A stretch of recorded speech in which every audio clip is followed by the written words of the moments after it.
قصة تترى جاءت بها البشرى موعظة كبرى أو عبرة للناس قصة وسينا تمحو مآسينا تزرع. السلام عليكم ورحمة الله وبركاته. وعليكم السلام ورحمة الله وبركاته. Comment vas-tu?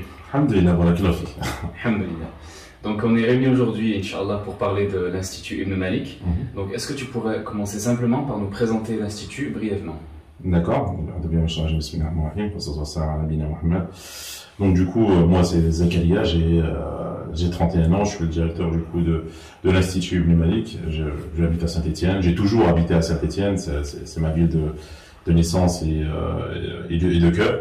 Du coup, l'Institut Ibn Malik, c'est un institut qui est basé à Saint-Étienne. On dispense des enseignements de la langue arabe, des sens du Coran, des sens de la religion, et on est au service de tous les musulmans par rapport à plusieurs autres thèmes et thématiques.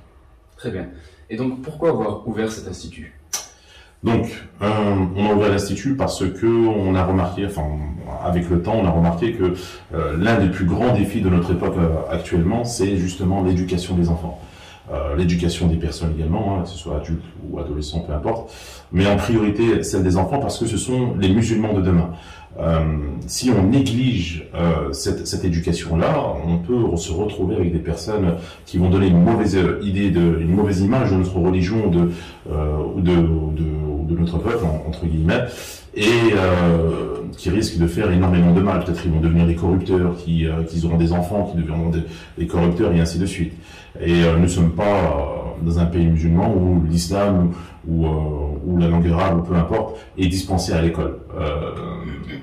Par exemple au Maroc, en Algérie ou autre, l'islam est enseigné à l'école de la primaire jusqu'à la fac. Alors que ici, si on ne l'enseigne pas, personne ne prendra pour nous cette responsabilité. Et même pire, ils peuvent des fois aller sur Internet et commencer à visionner des choses qui ne sont pas vraiment convenables.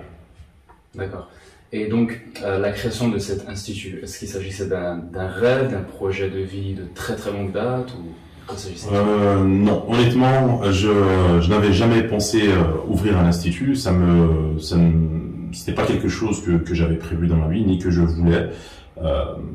J'ai toujours voulu, hein, même quand je suis allé à la Mecque, j'ai fait une dua, j'ai demandé à Allah de pouvoir m'utiliser, que je sois utile aux gens, parce que le prophète sallam a dit le meilleur d'entre vous c'est celui qui est le plus utile aux gens, et également parce que on a également une citation, on dit que l'encre du savant est même plus importante que le sang du guerrier. Parce que également c'est le savant qui forme les guerriers. Bon bref. Donc oui, tout ce que j'ai voulu dans ma vie, c'est apporter mon aide aux gens, essayer de travailler dans diverses associations par-ci, par-là, essayer d'apporter ma contribution, mon aide, ma part de travail pour la communauté. Et il se fait que Allah en a décidé autrement et qui m'a guidé vers ce à quoi je suis aujourd'hui. Très bien, alhamdulillah. Alhamdulillah.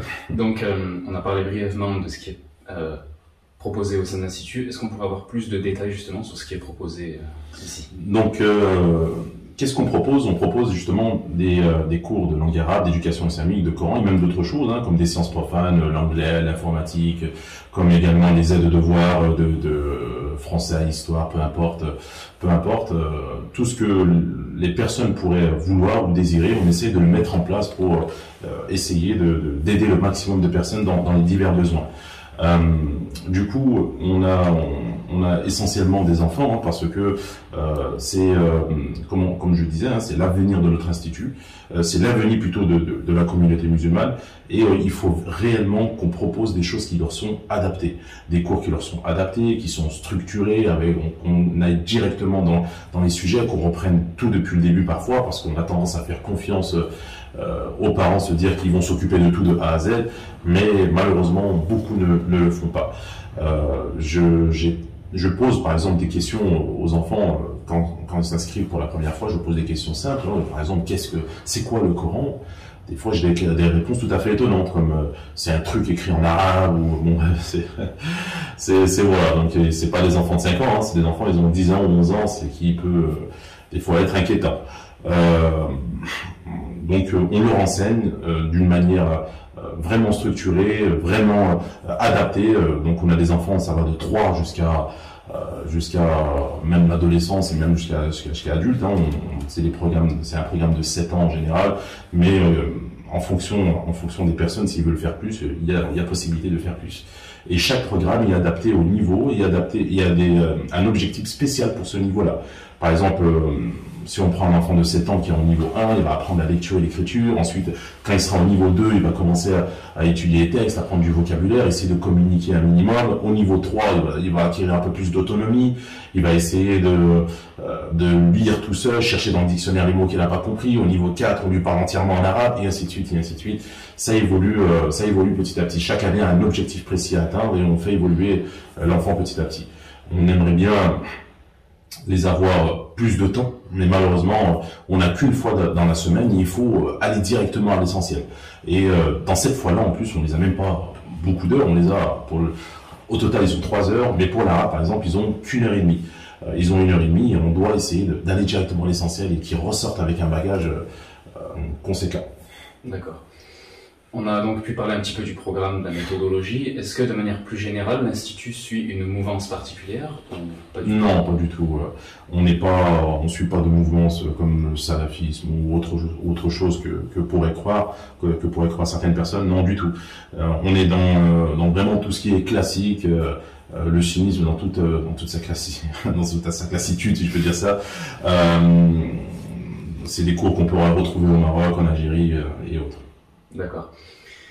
Et est-ce qu'on pourrait parler du coup des objectifs de l'Institut, donc que ce soit les buts à moyen, mais également à long terme?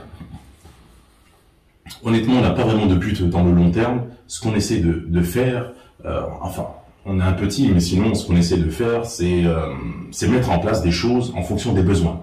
Donc, c'est quand on observe un besoin, quand on voit ou qu'on nous demande certaines choses, et ben c'est là où on le met en place. Mais sinon,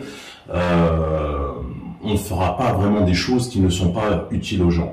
Ce serait une perte de temps pour nous, une perte de temps peut-être pour tout le monde. Voilà. On ne va pas s'entêter à essayer de mettre des choses en place que personne n'a besoin. Donc, nous, ce qu'on voudrait, personnellement, c'est avoir un local plus grand. Parce que malheureusement, on est déjà saturé. On est déjà complet. En plus, on a commencé petit. Hein. On a commencé dans un local de 60 mètres carrés. C'était tout petit, on était tout serré. C'était voilà.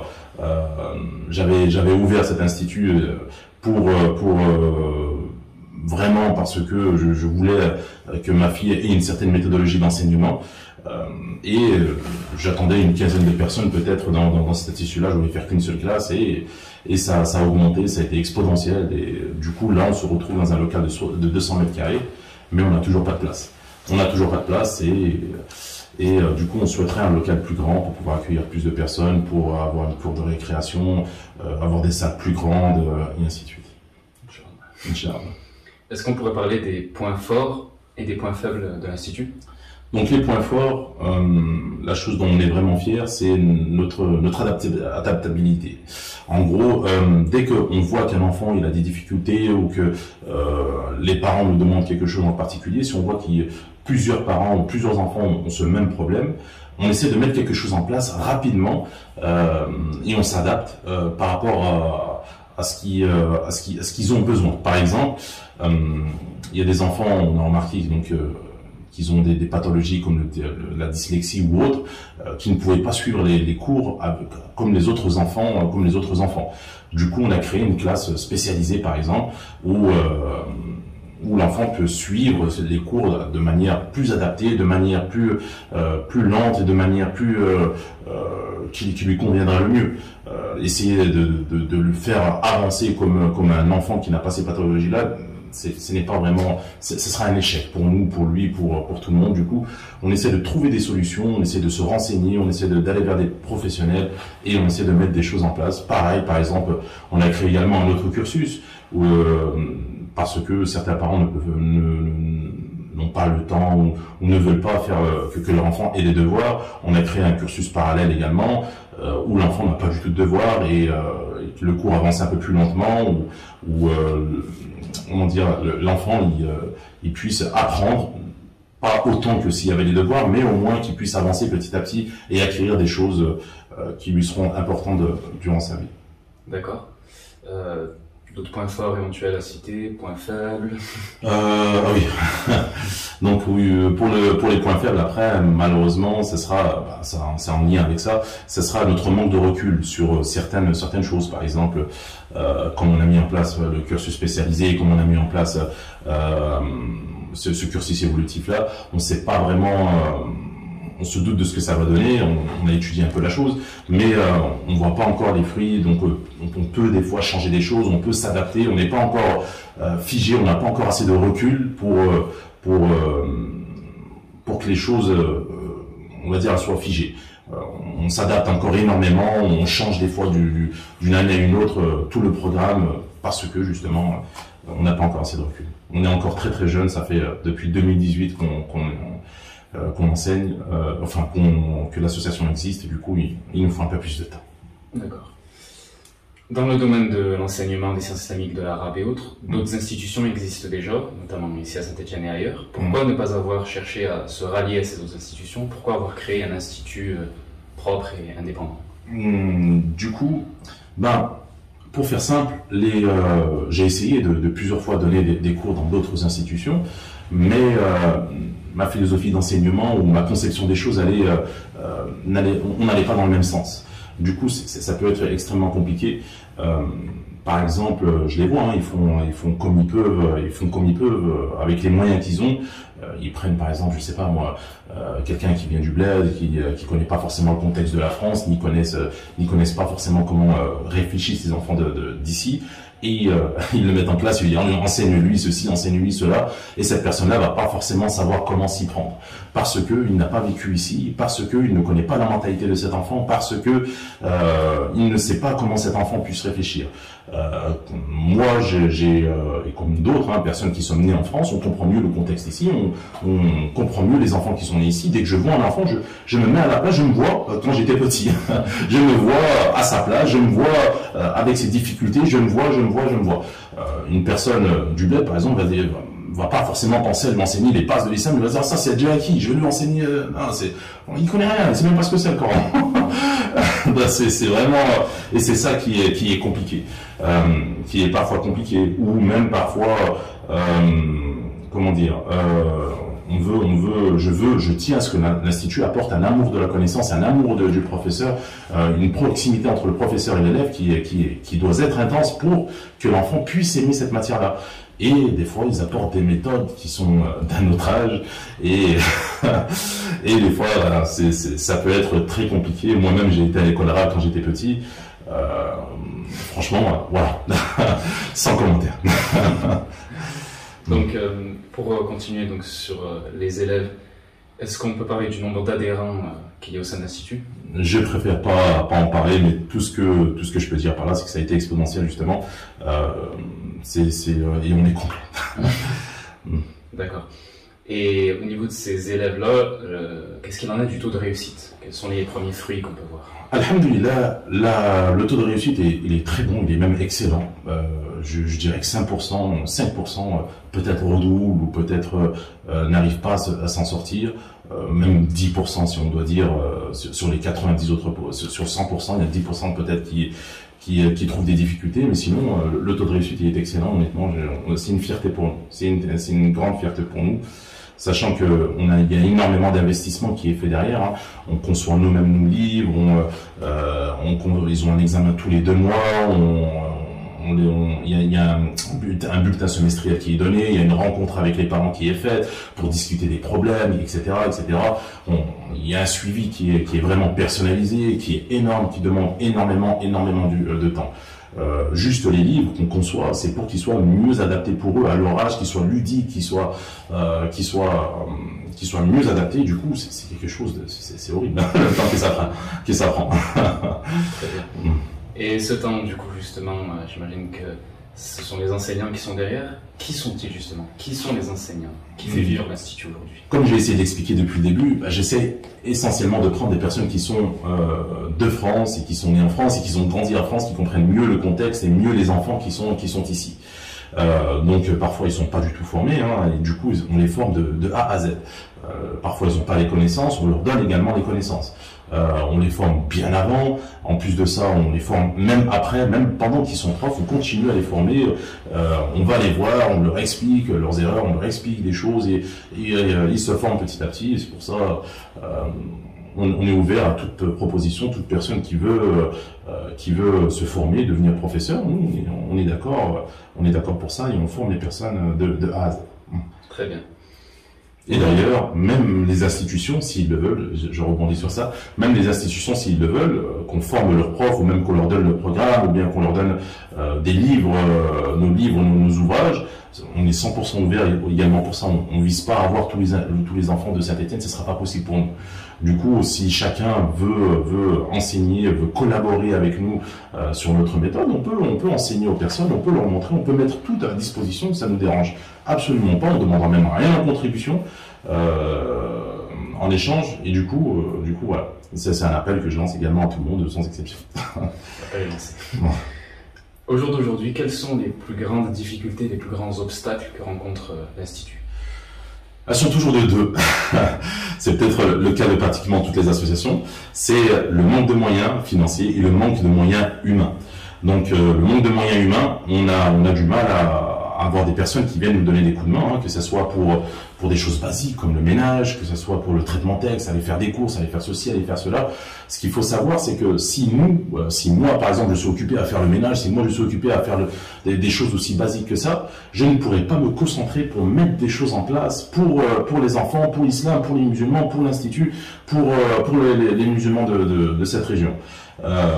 Du coup, il faut que certaines personnes puissent pouvoir nous aider pour qu'on puisse les aider au final, pour qu'on puisse aider autrui, etc. Si je suis occupé à faire le ménage, je ne vais pas me concentrer sur les cours ou sur l'institut. Si je suis occupé à aller faire les cours, je ne peux pas me concentrer également sur l'institut, et ainsi de suite.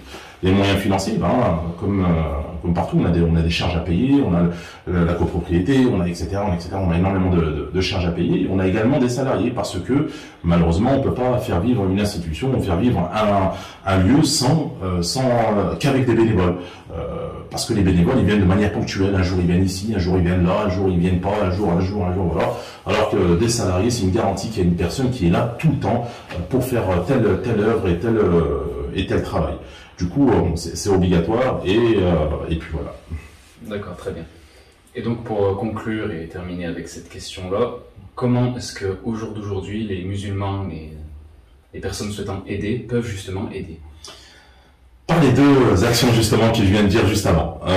N'importe qui peut venir et nous donner un coup de main, hein. On accepte absolument tout le monde. Il peut nous demander, nous dire voilà, j'aimerais vous aider, j'aimerais venir de temps en temps. Il y a même, par exemple, assister le professeur, hein, voir le professeur et des assistants, même si la personne n'a aucun savoir, il va apprendre petit à petit. Donc on accepte toutes les personnes qui veulent nous aider sans problème. On accepte également les dons. Si les personnes peuvent nous aider nous aider, par exemple, il y a des personnes qui pensent que si on ne donne pas un don conséquent, 500 euros, 100 euros, etc., c'est comme s'ils n'avaient rien donné. C'est faux. Parce que si 500 musulmans viennent, ils nous donnent tous 1 euro, ça fait 500 euros, qui peut énormément aider. Si 500 musulmans donnent 5 euros, et ainsi de suite, c'est par les petites sommes, mais par le nombre qu'on peut faire de grandes choses.